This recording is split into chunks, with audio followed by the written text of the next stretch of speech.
This is 9-0. This is crazy. Supreme Court unanimously rules against immigrants. If they enter the country illegally and they have temporary protected status, they cannot get green cards. Here's what I love about this, and I appreciate it that it says in this. It's just kind of a funny headline. It says the Supreme Court unanimously rules against immigrants with temporary status, and then right below, okay, like illegal immigrants. And then at the very, very, very bottom of the article in the last paragraph, Monday's decision does not affect immigrants with TPS who initially entered the U.S. legally. It's like... So it's so the headline literally is immigrants, but this is what they're doing. Exactly. They've been consistently conflating illegal immigrants with immigrants for years. Yeah. For years. Why? Because it's an easy way to win the discussion. Like, who wants to say they're against immigrants? It's much easier to say you're against illegal immigration. You don't like when people break the rules and they come into your country despite the fact that your nation has set up certain parameters for someone entering so that we can monitor who's coming in, and they've decided to disobey those rules. That's reasonable. How could you disagree with that? But if you say that those people are just mean haters who don't like immigration in general, so it keeps dumb people in check. Because yeah, anybody who actually can, anyone who can actually read this and discern what's happening knows they're not talking about immigrants who enter the country illegally. And they're not talking about refugees. That's a big difference, is a refugee and an illegal immigrant. If someone's fleeing hostility, we have a duty to take them in, I think. Most people do. There's limits. Yeah, within limitations so you don't destroy your own system. But exactly, illegal immigration is not that. Well, and this is the point, right? Yes, we should be helping people who need our help, but the well-being of the people already living in the country needs to be taken into account. There has to be some kind of balancing act. But if you support unrestricted illegal immigration, what you're saying is that balancing act doesn't matter. As many people can flood this country as want to without there being any oversight. And if you disagree with that, you're a hater. And the way they convince people of that is by framing it as a discussion of people who are pro-immigrant or anti-immigrant rather than people who are pro-illegal immigration and pro-following the law. Bro, there is a chaotic, destructive entity hacking away at the roots of this nation. And it's hard to even say that we remain a nation. I know a lot of people on the left will immediately, they attack this idea. If you come out and you say that we are at risk of not being a country anymore, the left will immediately start attacking you. Why? It's true. It's a vulnerable spot for them. Let's think about a few things. The Democrats in the debate stage in last year, in the year prior, in the election cycle, raised their hand to give taxpayer-funded medical care to non-citizens. California has actually done it. You've got Democratic interests and media conflating illegal immigration with legal immigration. Why? Because they want it. Mm-hmm. You've got the same ideology, this woke group, literally rewriting American history, the 1619 Project. Yep. Now it's being resisted, but when you, like we mentioned this last week, but when you've got people rewriting history and teaching it in schools, totally revised American history. Now Washington State, this was Jason Rantz reported this, is mandating critical race theory. So they're teaching kids fake American history. What's going to happen? These kids are going to grow up and they're going to be like, America was founded in 1619 as a slaveocracy. And you're going to be like, that's made up. We know it's made up. We actually had debunkers and news. That doesn't matter. They teach it to the kids. 20 years from now, they'll say, I know what's true. You're lying. That's my reality. Mm-hmm. So now the history of this country is under attack. The embassies are flying flags of that ideology. The people who are pushing that ideology and politically are trying to flood the country. They're saying illegal immigration and immigration are the exact same thing. Legal immigration is fantastic. I think it's great. We get a lot of high skilled work. We basically, when we have legal immigration, in many instances, I was reading this story about it. There's like a good portion of those who immigrate legally are high-skilled workers, and then a good portion are low-skilled workers. But the high-skilled workers are bringing their innovation, their technology, their resources and ideas into the U.S. It's great for us. Illegal immigration, not so much. It's bad for everybody. It creates a massive supply of a workforce at the lower level, making work. So you have a massive supply and limited demand for low-skilled labor, making it more difficult for people in America. Overall, it's just very bad for lower income individuals. They're conflating these things. They're claiming that, the right are the ones destroying democracy, that are attacking democracy. If this keeps going this direction, and I think it likely will because Republicans don't do anything about it, Republicans engage in the conversation, the Democrats decide they do, then in 20 years, there will not be a United States as we know it. The history is going to be 1619, and there's going to be a complete shift in demographics in every different place, especially with Biden, shuffling immigrant children, illegal immigrant children all across the country. It is going to erode at our civic institutions. And I think this is one of the big reasons Democrats keep saying democracy and why they've been saying it for a long time. We're not a democracy. We've never been a democracy. We have democratic institutions like our electoral process, but we are a constitutional republic. Democracy makes it easier to subvert the will of the citizens. So now we're going to be entering a period where, your money is going to get stripped away from you. Joe Biden is putting an invisible tax on the working class and the lower class in a variety of ways, and it continues to just eat away at the United States. And what's going to be done about it? I mean, there's a resistance, but a resistance is not a reversal. So we can talk about this. We can vote for certain individuals, but in the end, you get Republicans who agree with the framing from the Democrats, agree with them in the long run, and in 10 years, the Republicans will be completely aligned with where the Democrats are today, and the Democrats will move continually in this other direction until what?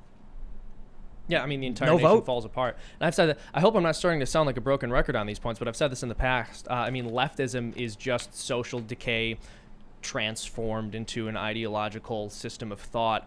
And so it almost seems inevitable. But on the other hand, I think we can turn this around. I think you're absolutely right that all Republicans or conservatives are trying to do is resist instead of putting forward an ideology of their own. And that's a huge part of why they're losing. And I'll sound like a broken record again, but this is also why I believe fundamentally conservatism has to be rooted in Catholicism. You have to have values that you're forwarding. You can't just say X, Y, and Z that the left is trying to do are bad, but we're not going to give you a coherent system of thought that should replace that, or which is undergirding our present system that we should stick to. Yeah, Republicans are against things. Democrats are for things. Yeah, exactly. And if that's the case, then you're going to get a bunch of leftists saying we want this, and Republicans saying slow down, and that's it. And then eventually they get what they want. Now, I think the Trump era, Trump supporters want things, and they're demanding exactly. them. And so that was a problem for the left. I guess the issue is, if you live in the blue-pilled reality of the Democrats, the Republicans are snarling demons who have ultimate power and everything's their fault when they could barely get anything done. The left frames everything. The Democrats frame everything as, if we don't get what we want, Republicans are evil. The Republicans aren't even asking for anything. So it's basically them saying, we've got a bunch of what we want more. What? The Republicans are evil for not giving us more of what we want. Yeah, exactly. There's no pushback for the most part from the Republican Party, except for these new Trump Republicans, Trump himself. That was a problem for all of us and the Democrats because the Democrats are obstinate. They will not stop. They will not shut up. They will not back down. Finally, you get Republicans willing to fight back. And then it's an unstoppable force and an immovable object. Eventually, it's just, there's going to be a fracturing of the United States. I wonder if this ultimately is just where it comes from.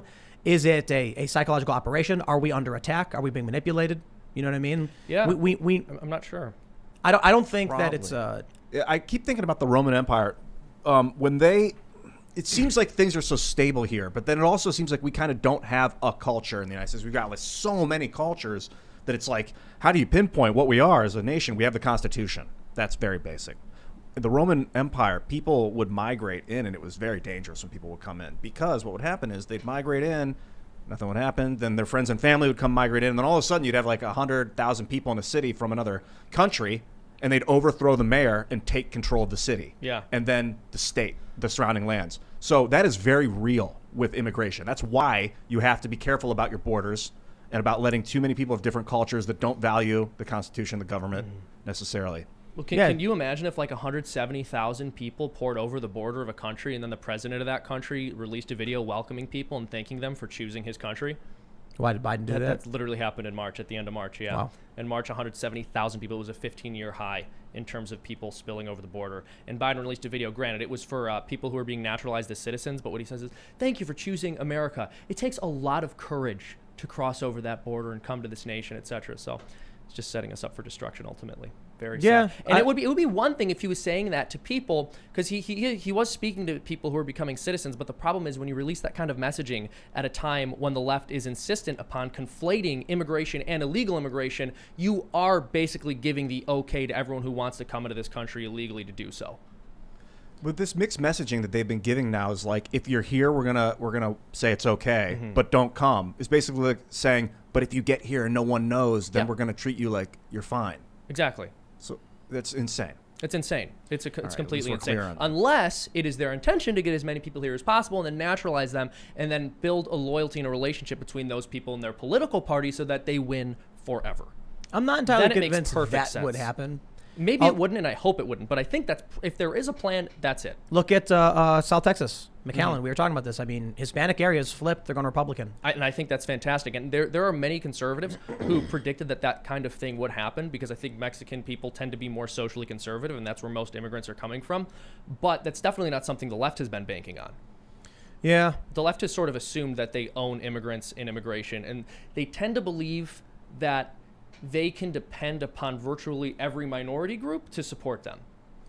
I'm just, I don't know if I have confidence in the current opposition to what the Democrats and left have been doing to believe that we are headed down a path where we can preserve our values, free speech, for one, and the right to bear arms, obviously, but more just like our moral framework and our values as a nation. Yeah. When you get a bunch of people who aren't from here who come in, it's mostly just about a nice place to live. It's not about the values of the country. That's why when you take the citizenship test, they ask you have to learn the history of the country.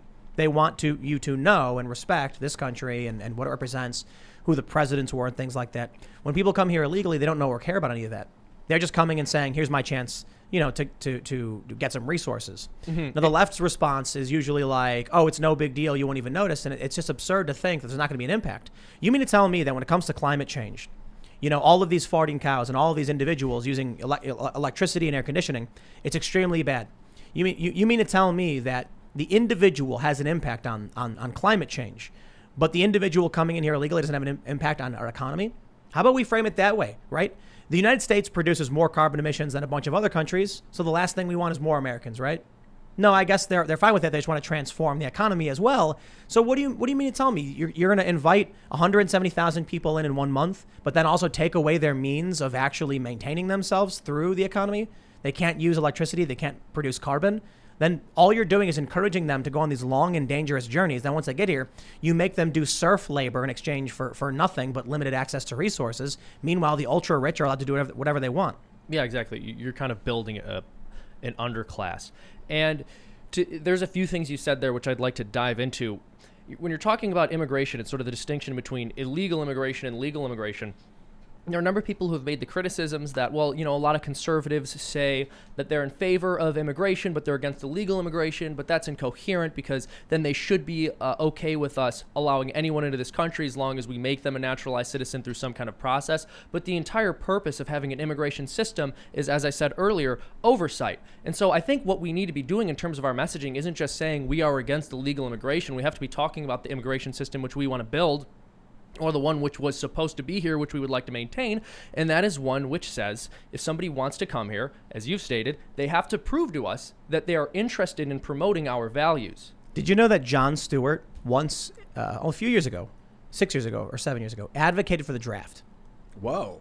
Jon Stewart said we must bring back he said the draft. I think he said draft people into doing volunteer work though. Well, he said for the greater good of the country. Yes, he said the draft, and he said, but it could be. You know what? I could simplify his entire quote down to a very simple sentence: service guarantees citizenship. Oh, Jon Stewart endorsed. He didn't say that though. Okay. But that was basically what he was saying. It would give people a skin in the game, a stake. I agree. But I agree with Jon Stewart about his statements on the draft. But here's where it gets complicated. Service guarantees citizenship. The problem is, there is already a kind of service which is taking place. When people come into this country, they're doing jobs, not that Americans aren't willing to do, but that Americans aren't willing to do as inexpensively as they will do them. And so they're already providing a service, but the problem is at some point you oversaturate the market and make life more difficult for people who are already here. So that's why I would be a bit apprehensive about that. Even if they are coming here and providing some kind of service, at some point, we still reach a limit where there are too many people, and no matter how badly someone wants to come here and serve, we just can't let them. Could you imagine if the U.S. said, literally anybody serve 2 years in the armed forces as frontline infantry and you'll get citizenship? Oh my goodness. The U.S. That's Roman style, yeah. Yeah, the U.S. would have 1 million ground troops every year added to their ranks. So they don't do it exactly like that. It would be that's a pretty evil thing, in my opinion. Well, yeah, and it would also, I would imagine, you mentioned the Romans did this, but I would imagine that would be a really horrible military strategy because you have a bunch of people who aren't committed to the ideas of your nation and don't necessarily have any loyalty to it, and now they're on the front lines of your military. Yeah, like, but those people could be completely anti-America, and they could just be infiltrating your armed forces. But it's the Zap Brannigan strategy, you know. If we get into a full-scale conflict with another nation, and you can just send wave after wave so of your horrible. own. Yeah, very evil. Thanks for checking out this clip from the Timcast IRL podcast. If you want to see the full show, come back to this channel, youtube.com/TimcastIRL, Monday through Friday at 8 p.m., where you can leave comments and super chat, and we actually will read your comments on the show. Don't forget to like, share, subscribe, and if you want exclusive members-only content, segments you can't get anywhere else, go to timcast.com, become a member, and we even have full bonus episodes. Thanks for hanging out, and we'll see you all next time.